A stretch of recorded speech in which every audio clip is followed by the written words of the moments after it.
السلام عليكم ورحمة الله وبركاته. الشمع أركفوني ترجستو hordoftota Ganno يوتيوب. hundumti keessaniyyuu akkam jirta fayyaa keessanii nageenyi keessan badhaadha alhamdulillah rabbil alamin turtii yeroo dheeraa booda walitti deebinee jirra. Egaa namoonni baay'een akkam baddee achumaan baddee hafte jettanii kan na gaafattan illee jirtanii galatoo mana barbaaduu keessanii fi hedduu isinirraa badee jira xiqqoo biyyan galee akka biyya galee namoonni tokko tokko quba qabdanii Bizin ta'ee biyya galee Itoophiyaatti dabalamnee bizii taanee kanuma isinirraa badee malee waan biraatii miti amma inshallah yoo fedhii rabbii taate dhufnee jirra isiniin jedha. Akkam jirtan maal fakkaata jireenyi biyya namaa jireenyi Itoophiyaa ammoo baay'ee bareedduudha baay'ee namatti tolti. Maabiraat illee xiqqoon dibimisaa humna paaworii Itoophiyaati. Kanaaf akkam jirtan fayyaa keessanii si yaadeera baay'ee si yaadeera. Nasimattammoo na hifattanii nagadagattan immoo akkami isiniin jechuun barbaada.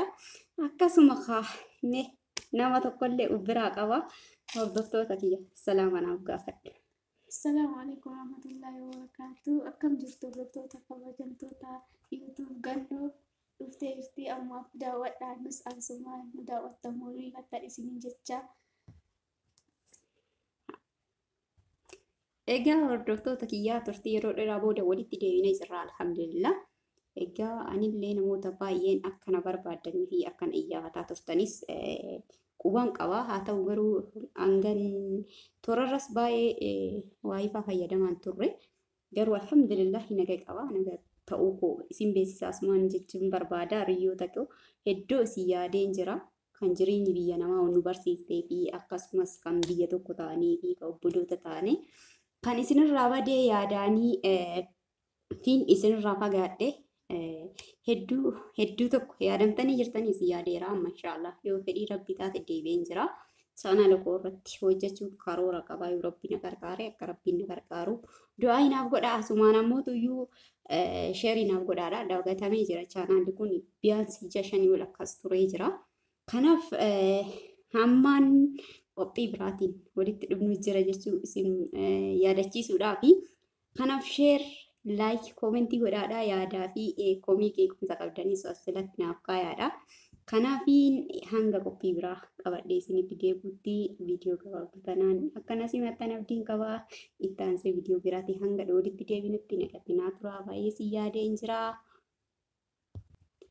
Egaa akkasumas gaafii garaagaraa yoo qabaattanii fi yaada yoo qabaattan koomentii jalatti naaf barreessaadha. Koomentiin kiyya sa'aatii 24 banaadha waan ta'eef koomiif qeequmsaaf akkasumas deeggarsa wanna barbaaddan yaada keessan jiru hundumaayyuu Ganno YouTube chaanaala 2 qabanii beektanii chaanaalli kun chaanaala guddaadha. Egaa chaanaala kanarratti kobii qabdanii beekumsa qabdanii akkasumas jajjabina qabdanis na jajjabeessuu kan barbaaddanis na qeequu kan barbaaddanis koomentiin balballi isaanii 24 isinii banaadha isiniin jedha. Akkasuma wanna Itoophiyaa keessa jiru wal daawwachiisuu fi wanna tokko tokko wal hubachiisuu fi muuxannoo wanna jirurraa wal barsiisuu hubachiisuun yoo rabbiin na gargaare waan baay'ee hojjedhee yaada.